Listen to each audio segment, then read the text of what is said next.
Je taquinais Silla en lui disant qu'il ne m'a pas invité à prendre la parole, mais bon, ça c'est Silla quand il est lancé, c'est le professeur. Hein, donc aujourd'hui, il a envie d'être professeur et c'est un plaisir, je le connais très bien. Donc voilà. Donc très content que vous soyez tous là. Silla a commencé par Senghor.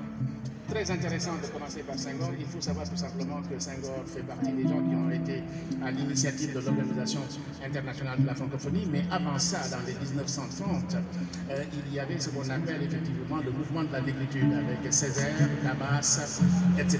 etc. J'ai travaillé avant-hier pour préparer demain, puisqu'on a une rencontre des auteurs demain.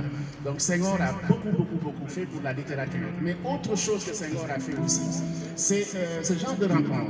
Senghor a toujours invité les auteurs, les caricaturistes, les dessinateurs, les choristes, tous les gens de savoir écrit et savoir traditionnel.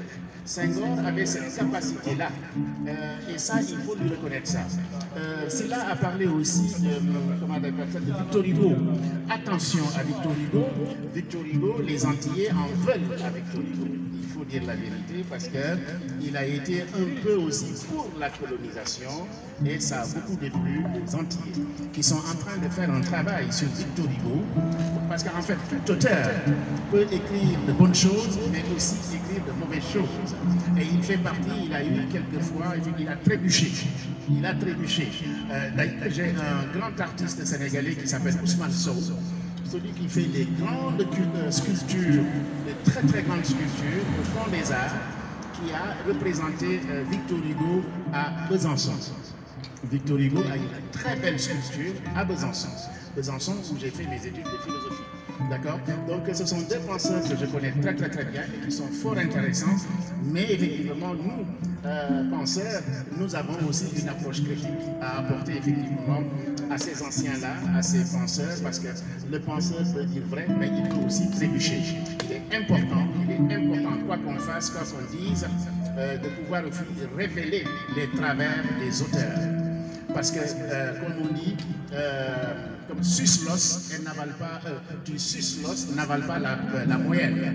Ou suce la moelle, elle n'avale pas l'os. Voilà. C'est-à-dire le sens de la retenue dans tout ce qu'on fait, dans toute approche critique d'un texte. Voilà. Donc moi, c'est ce que je voulais dire tout simplement pour appuyer les propos de Silla sur Senghor et sur Victor Hugo pour dire que nous sommes dans la diversité culturelle.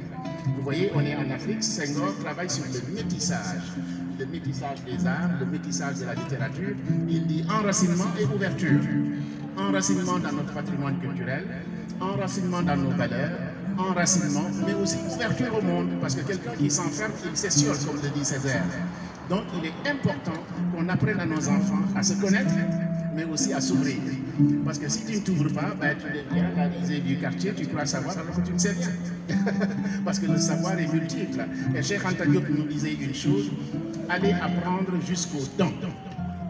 Apprenez le savoir jusqu'au dents. Dans le Coran, on dit, allez chercher le savoir jusqu'en Chine.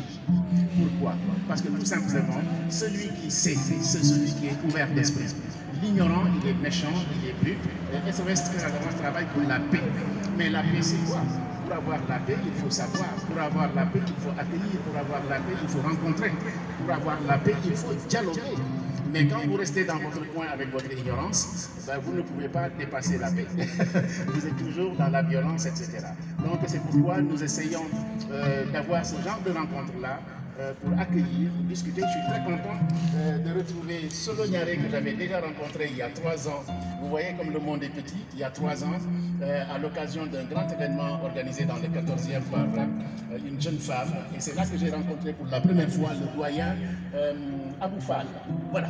Pour la première fois, j'avais rencontré Abou Fall, qui était ici aussi. Vous voyez comme le monde est petit, et moi, c'est ça que j'aime. C'est ça que j'aime. Voilà, vous nous avez trouvés sur les réseaux sociaux, je crois, etc. Qu'importe. Ce qui est important, c'est qu'on se retrouve et qu'on essaye tout simplement de collaborer, parce qu'il est temps que l'Afrique parle à l'Afrique, comme je le dis aujourd'hui.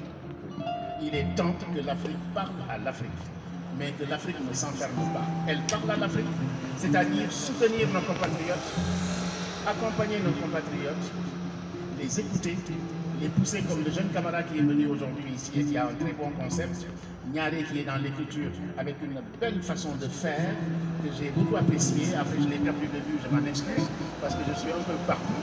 Voilà, mais je ne l'avais pas oublié, je sais. Voilà, donc ce sont des gens, l'Afrique doit parler à l'Afrique, il faut qu'on mutualise, je pense que vous en avez rapidement parlé avec Silla, mutualiser les compétences. Nous, on est dans ça. On n'est pas dans le sectarisme, on est dans l'ouverture et dans le partage. Et nous allons continuer à partager. Attention, pour ceux qui veulent, nous n'irons pas chercher les gens. En tout cas, moi, je n'irai chercher personne. Mais quelqu'un qui tend la main, je lui tends ma main. Les gens savent ce que je fais, ce que Silla a fait. On ne va pas aller chercher les gens. Il y a plein de gens qui ont besoin de nous. Ceux qui n'ont pas besoin de nous, on leur souhaite bonne chance. Voilà. Mais mutualisons nos compétences sans complexe. Le doyen est là, je suis toujours content de l'avoir parce qu'il est avec nous et il fait avec nous. Il est jeune dans sa tête et pourtant c'est notre doyen. Voilà. Et moi j'ai toujours, c'est pas parce que vous êtes là que je dis ça, doyen, vous savez très bien que j'ai beaucoup d'estime pour vous. Vous êtes là, vous nous accompagnez, vous êtes présents, vous jouez le jeu et ça véritablement merci. Si beaucoup de doyens faisaient ça, ce serait bien. Il faut qu'il y ait ce qu'on appelle de l'intergénérationnel. Il faut qu'on mixe.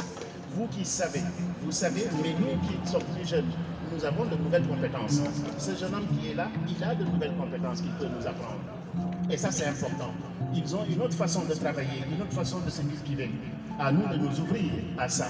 Mais si on s'enferme, ben, on s'essiole comme dit Césaire. Voilà ce que je voulais dire pour l'instant. Et ben, on continue effectivement avec notre animation d'été. Et il nous reste encore 2 samedis. Et le dernier, ce sera très très lourd.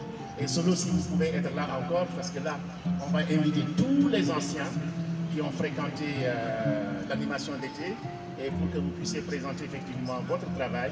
Et je pense que cela n'y verra aucun inconvénient, parce que là, il y aura beaucoup plus de monde encore. Et voilà, voilà ce que je voulais dire. En tout cas, bravo à tout le monde et puis que ça continue.